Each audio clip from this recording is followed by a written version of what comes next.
Rahayu, Rahayu Sagung Dumadi, Swastiastu, Namo Buddhaya, salam kebajikan, salam. Kok Surya? Basuki Langgeng, salam.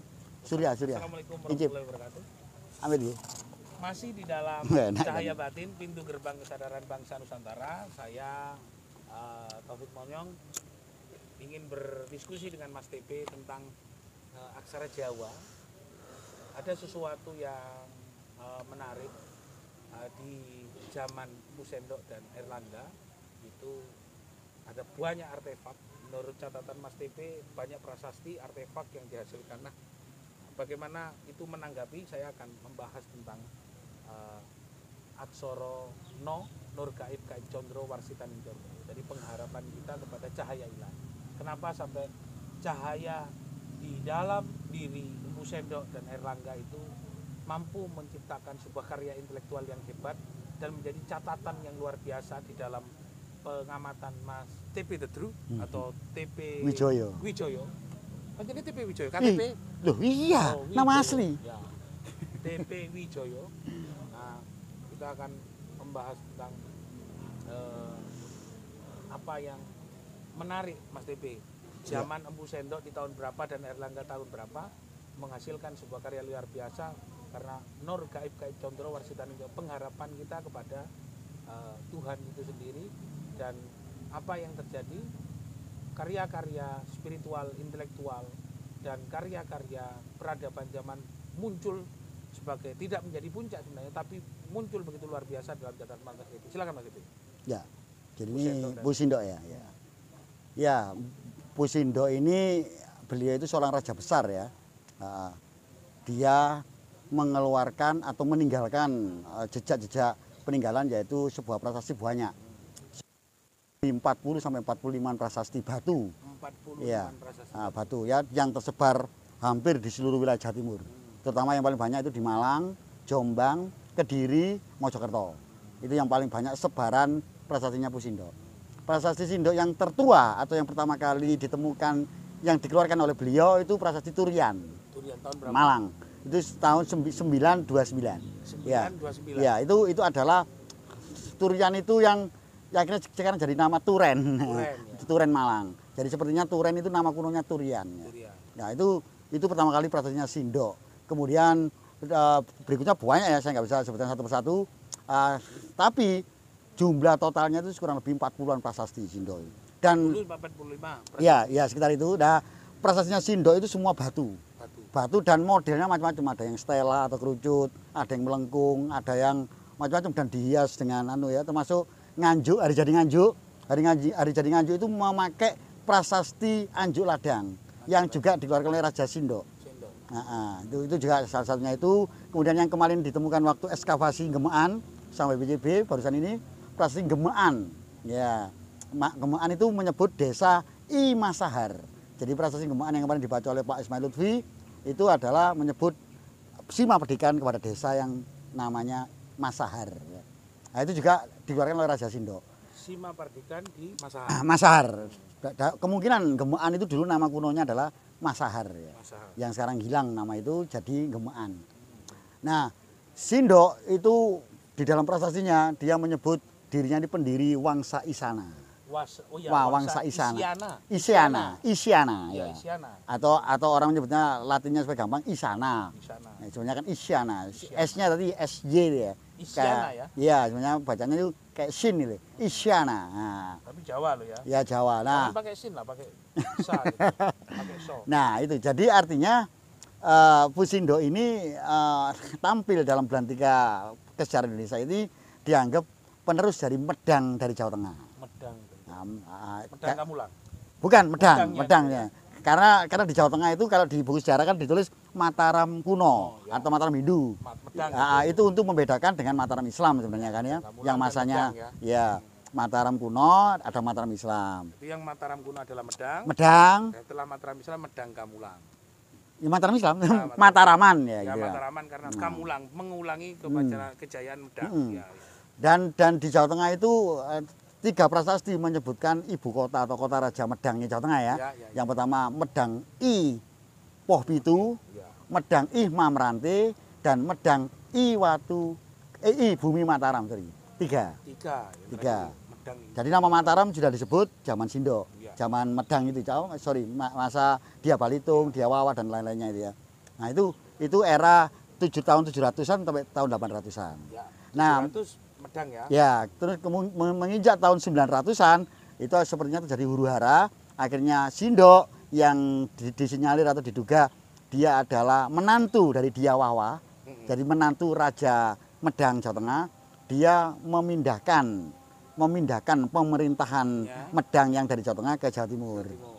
Makanya ada sejarahnya 900-an awal ya. Nah itu yang akhirnya muncul di prasasti apa namanya itu Turian itu tadi. Iya. Ya, itu. Termasuk berarti sinergi dengan Turian dan Jolotundo ya. Karena 9 juga ya waktu itu ya. Ya, kalau Jolotundo jauh setelah Sindo, 977. Oh. Itu jauh saja. Jauh ya? Ya jauh. Sindo itu 929 sampai 940-an tahunnya ya. Nah, itu. Hanya sekitar 30 tahun lah. Ya, 30 tahun dia merekam dalam prasasinya itu. Prasasti. Nah, seperti itu. Nah, kenapa juga Airlangga yang menurut sampean itu luar biasa juga menghasilkan sebuah prasasti juga? Berapa prasasti Airlangga? Nah, prasasti Airlangga di dalam bukunya Bu Nini Sutanti yang pernah mendata sama Yok Kalcakra Lamongan itu sekitar 45 prasasti. 45. Jadi Prasasti. hampir sama 45 Ya, 45 ya. nah, Nah, apa dari yang- batu semua. Iya, dari batu semua.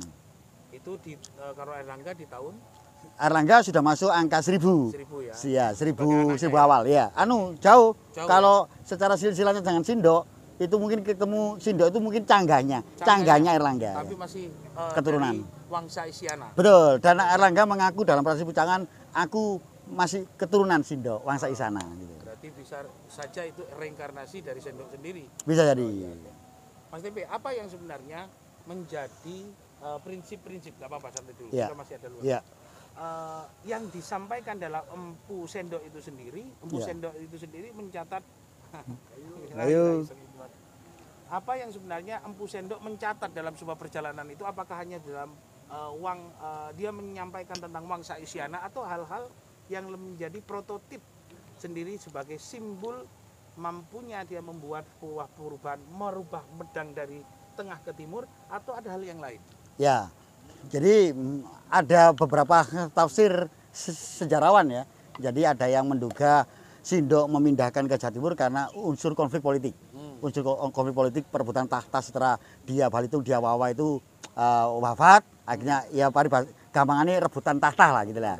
Nah, Sindo ini juga kandidat kuat untuk menjadi penerus sebenarnya, tapi dia hanya menantu, anak menantu. Nah, akhirnya terjadilah intrik yang akhirnya menurut teori Van Bommelen ditandai dengan Gunung Merapi meletus itu ya. Artinya di tahun itu ada Gunung Merapi yang meletus sehingga hancur peradaban Medang Jawa Tengah, dipindahkan ke Jawa Timur. Itu teori Medang ya, peristiwa perpindahan dari Jawa Tengah ke Jawa Timur. Dan yang menarik sekali ini dari segi fisik bendawi ya, di Jawa Timur banyak prasasti dan banyak bangunan candi yang mana masa Sindo sampai seterusnya masa Majapahit itu selalu menengeri atau memberi tanda angka tahun. Angka tahun. Kalau Jawa Tengah tidak. Tidak. Jadi Apa tidak yang- ada satupun candi di Jawa Tengah itu yang ada angka tahunnya. Tidak ada. Oke. Jawa Timur banyak. Gitu loh. Jadi ada kesadaran Ada semacam Empu ya, ya kesadaran semacam Empu menandai bahwa itu adalah sebuah peristiwa peradaban tahun Betul, itu ya. betul. Itu mulai dari Empu Sendok atau sebelumnya? kalau ya tadi itu kalau Jawa Tengah peradaban Jawa Tengah ya, candi-candi Borobudur, Pelaosan, Mendut, Kalasan dan sebagainya itu tidak ada ahli sejarah itu menemukan angka tahun. Bahkan Borobudur ya yang mega spektakuler bangunannya tidak ditemukan angka tahun satupun kapan ini dibangun dan masa raja siapa. Oke. Itu enggak Borobudur yang besar dulu ya. Nanti Kalau kita di bahas. ya Itu segmen menarik itu untuk kita bahas tentang Borobudur karena peradaban dimulainya mural atau mural itu adalah gambar di dinding itu juga mulai dari Borobudur. Jadi Ya. penemuan sebelum aksara tulis yang disampaikan aksara sastra dan tulis. Jadi kan ada tantra, mantra dan sastra. Tantra itu sudah mengembangkan bagaimana gambar itu juga menjadi bagian dari penanda tahun di dalam ilmu seni rupa. Mas TP sangat paham itu. Nah, saya yang Airlangga sedikit saja karena kita sudah akan masuk kepada acara Airlangga, apa yang sebenarnya disampaikan di dalam artefak-artefak? prasasti Airlangga itu menyebutkan bangunan suci. Yang paling banyak adalah dia meresmikan penetapan bangunan pertapaan. Itu Berarti Airlangga. tanggal pemujan yang paling Ya, banyak karena Airlangga itu naik tahta itu backgroundnya dia didukung oleh Brahmana, kaum Brahmana. Berarti Wangsa Isyana didukung oleh Brahmana. Brahmana kalau Airlangga, dan juga banyak prasasti Airlangga yang menyebutkan dia memberikan sima atau desa anugerah sima memberikan kepada desa itu karena balas budi. Balas budi karena kepada desa itu. Karena desa itu waktu Airlangga masih pergolakan politik, masih masa perang-perang, dia banyak dibantu oleh desa-desa itu. Sehingga akhirnya kelak dia masa tenang, masa kondusif, Airlangga memberikan balas jasa sima itu tadi. Sima. Ya. Oke. Pemirsa Cahaya Batin, pintu gerbang kesadaran bangsa Nusantara.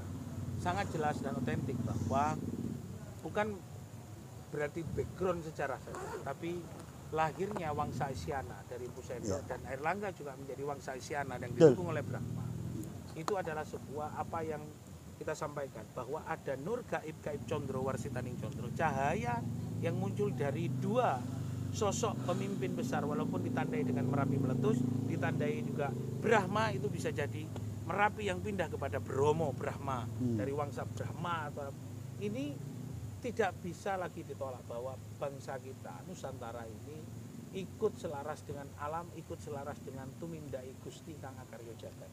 Semoga ini menjadi manfaat bahwa intelektual Empu Sendok pada tahun 920-an ya. 920-an itu sudah mampu mewujudkan sebuah peristiwa intelektual yang menandai bahwa bangsa kita di tahun 900 belum jauh pada kolonial masuk, belum orang-orang Kaisar Ottoman Ottoman masuk ke Indonesia itu sekitar setelah Gunung Jati ya. Nah itu mereka bangsa kita lebih mampu memanifestasikan, apalagi Majapahit sampai 250 tahun sampai ke Madagaskar dan ke tempat-tempat yang lain. Inilah bentuk bahwa bangsa Nusantara, Negara Kesatuan Republik Indonesia memiliki bangsa yang hebat. Kenapa kita tidak kembali kepada kehebatan masa lampau? Karena kita banyak terpapar oleh ajaran asing, budaya asing, pengetahuan asing, dan kelompok-kelompok masyarakat asing yang diagungkan.